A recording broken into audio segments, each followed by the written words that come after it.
Lahat po tayo ay merong ups and downs sa buhay. Merong masasaya, may malulungkot, may mga panahon na tayo ay nasa rurok ng ating tagumpay. Meron naman po mga panahon na tayo po ay nasa pinakamababang kalagayan ng ating mga karanasan. Masaya or malungkot, ano po, masagana or sabihin po nating salat sa pangangailangan, lahat po ng ito ay nakakaapekto sa atin pong kaligayahan kung papaano natin hinaharap or hinahandle ang mga panahong ito. Kaya nga po, kung matututunan lamang natin paano tanggapin ang mga ups and down ng buhay ay mas magiging masaya tayo. Now, gusto ko pong tingnan natin ano po ba ang ups and downs. Now, we are told that life with God is not a straight upward climb. It's a journey of hills and valleys, victories and failures, strength and weakness. So, ano po, masaya ang buhay kasi hindi lang po laging pahon, meron ding palusong. Hindi lang po laging mga kapatagan, meron din pong mga burol, may mga bundok, meron din pong mga talampas, merong victories, may failures, may panahon na tayo malakas, may panahong mahina. A spiritually mature person is not someone who avoids the downs, but someone who walks with God through them. No? Kaya nga po ito'y naunawaan ng lubos ni David nung sinulat niya ang Psalms 23 verse 4 nang sabi niya, even though I walk through the valley of the shadow of death, I will fear no evil for you are with me. Tingnan po natin mga kaibigan at mga kapatid. No, David does not pretend that the valley is not real. No, he accept the valleys come. Ibig sabihin po ng valleys mga kapatid ay yung mga malulungkot at mga masalimuot ng mga karanasan. Yung mga problema, mga challenges and difficulties. No, hindi niya sinasabing wala 'yon. Nandun pero hinaharap niya. But he also accepts something greater. God is there too. No, alam niya na maraming mga masalimuot na pamumuhay pero alam din po niya na lagi niyang kasama ang Panginoon.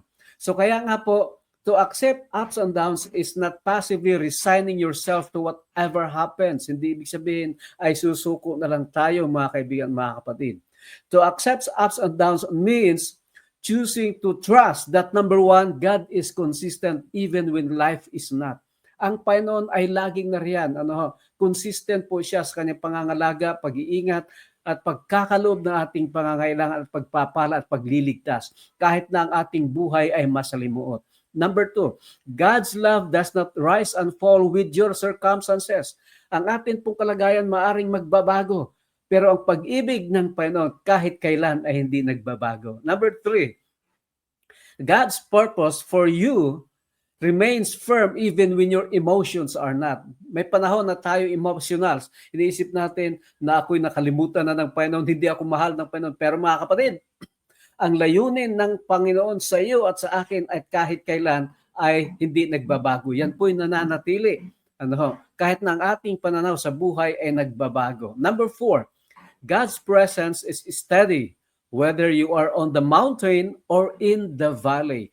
Kahit na ikaw ay nandoon mga kapatid sa rurok ng tagumpay o ng kasayahan nasa bundok ng masaganang pamumuhay, o di man po kaya ikaw ay nandoon sa valley ng mga masilimuot na pamumuhay, ang presensya ng Panginoon ay laging naroroon kahit kailan, hindi kanya iniiwan. Kaya para mas maging masaya ang buhay mga kapatid, matutunan nating tanggapin ang ups and downs ng ating buhay.